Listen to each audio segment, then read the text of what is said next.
Wala mang yaman na lubusan kung pagyayabang sa'yo. Hindi pinaladi katulad ng mga kilala mong higit sa akin. Oo, tama, dahil di ako perpekto. Asahan mo naman ako'y marunong makontento. Di hahanap ng iba, wala nang hihigit sa'yo. Siguro ang hangad na lamang tumanda sa tabi mo. Ang pangarap ko'y ikaw hanggang sa kahuli-hulihan. Makasamang bumuo ng tinatawag na tahanan. Makarami sa lahat-lahat, hindi lang sa kulitan. Sa ginhawa man o hirap, tanggap mo ang kapintasan ko sa buhay. Wala nang hihingin sa may kapal. Isang biyaya na sa akin ang ikaw ang minahal.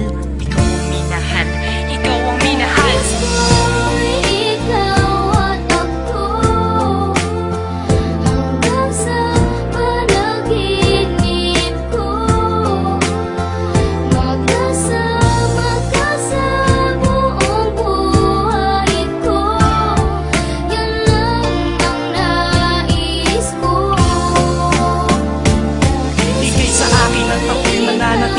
Sa'yo, sinunggaban ko na ang tsansa na masabi ko sa'yo. Salamat dahil sa pagmamahal mo na walang patid. Sa araw-araw kahit di ka naghangad ng kapalit. Ang kagandahan mong loob na di makita ng mata. Higit sa yamang matuturing ko pag nakikita ka. Patuloy tayong mamumuhay ng maayos at sabay nahaharap sa mga uri ng problema. Magkahawak ng ama na kaagapay kahit pa sa pagtanda. Mga pangarap ko sa buhay sa'yo lang nagmumula. Ang mga titig ko at yakap ang patuloy magsasabi ng pagmamahal na lagi kong bigkas mula sa labi. Kung pwede lang panghabang buhay ka na makasama, yung ikaw lang at ako ang magkasalo sa ligaya. Pangunahin kong dalangin sana nga'y